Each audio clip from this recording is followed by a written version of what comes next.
Welcome to week 10 of A Year of Wisdom. Let's get started.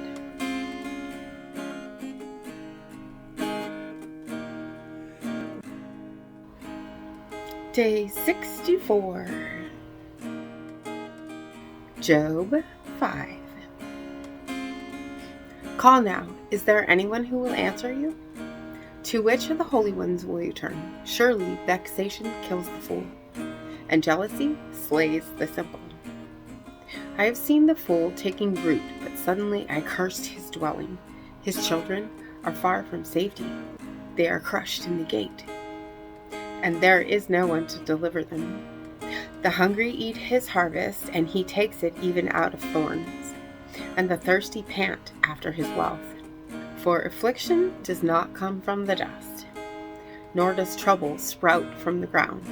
But man is born to trouble as sparks fly upward. As for me, I would seek God, and to God would I commit my cause, who does great things and unsearchable, marvelous things without number. He gives rain on the earth and sends waters in the fields. He sets on high those who are lowly, and those who mourn are lifted to safety. He frustrates the devices of the crafty, so that their hands achieve no success. He catches the wise in their own craftiness, and the schemes of the wily are brought to a quick end. They meet with darkness in the daytime and grope at noonday as in the night. But he saves the needy from the sword of their mouth, and from the hand of the mighty. So the poor have hope, and injustice shuts her mouth. Behold, blessed is the one whom God reproves. Therefore despise not the discipline of the Almighty, for he wounds, but he binds up. He shatters, but his hands heal. He will deliver you from 6 troubles. In 7 no evil shall touch you. In famine he will redeem you from death, and in war from the power of the sword. You shall be hidden from the lash of the tongue, and shall not fear destruction when it comes. At destruction and famine you shall laugh, and shall not fear the beasts of the earth. For you shall be in league with the stones of the field, and the beasts of the field shall be at peace with you. You shall know that your tent is at peace, and you shall inspect your fold and miss nothing. You shall know also that your offspring shall be many, and your descendants as the grass of the earth. You shall come to your grave in ripe old age, like a sheaf gathered up in its season. Behold, this we have searched out. It is true. Hear and know it for your good. Proverbs 5. My son, be attentive to my wisdom. Incline your ear to my understanding, that you may keep discretion, and your lips may guard knowledge. For the lips of a forbidden woman drip honey, and her speech is smoother than oil, but in the end she is bitter as wormwood, sharp as a 2-edged sword. Her feet go down to death. Her steps follow the path to Sheol. She does not ponder the path of life. Her ways wander, and she does not know it. And now, O sons, listen to me, and do not depart from the words of my mouth. Keep your feet far from her, and do not go near the door of her house, lest you give your honor to others, and your years to the merciless.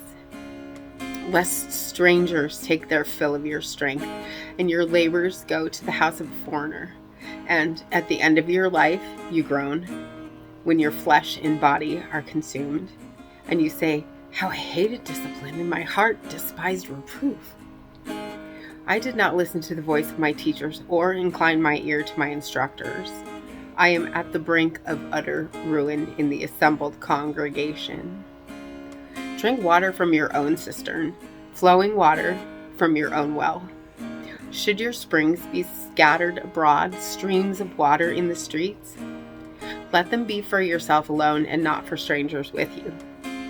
Let your fountain be blessed, and rejoice in the wife of your youth, a lovely deer, a graceful doe. Let her breasts fill you at all times with delight. Be intoxicated always in her love. Why should you be intoxicated, my son, with a forbidden woman, and embrace the bosom of an adulteress? For a man's ways are before the eyes of the Lord, and he ponders all his paths. The iniquities of the wicked ensnare him, and he is held fast in the cords of his sin. He dies for lack of discipline, and because of his great folly, he is led astray. Ecclesiastes 5. Guard your steps when you go to the house of God.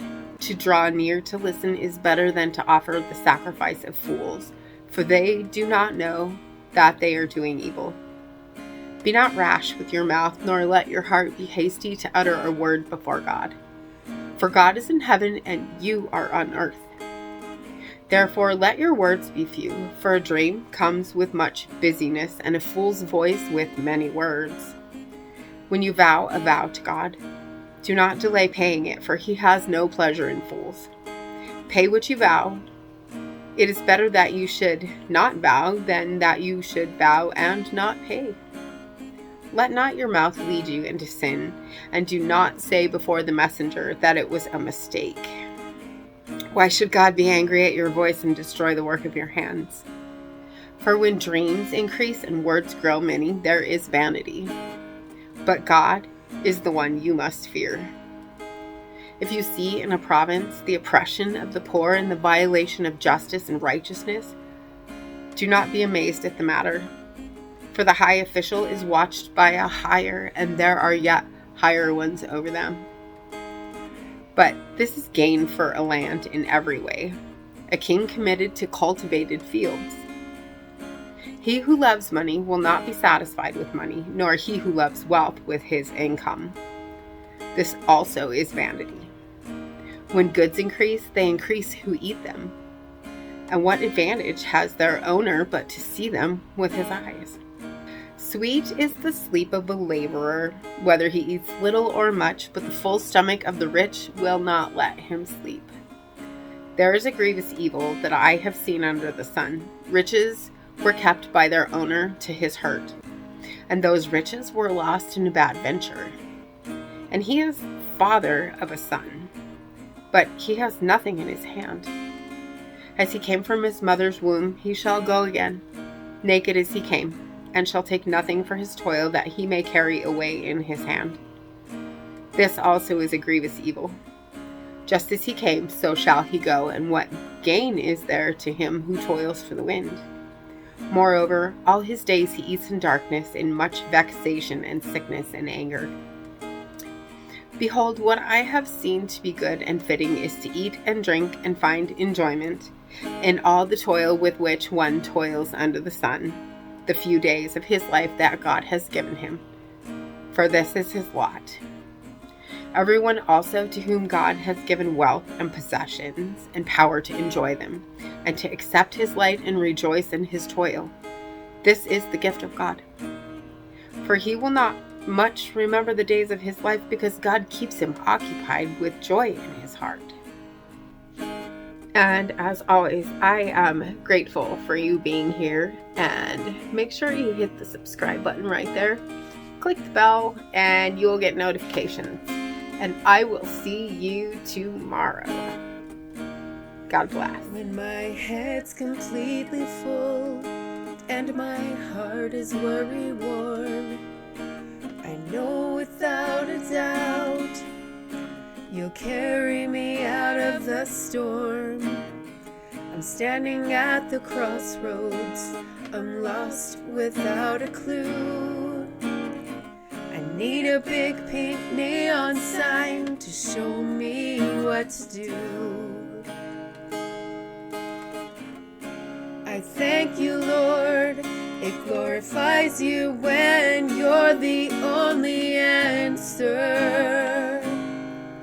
I praise you, Lord, for holding what's too much for me.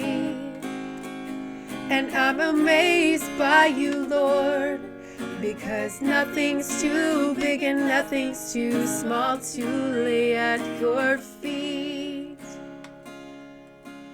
I want to thank you, Lord, for believing in me.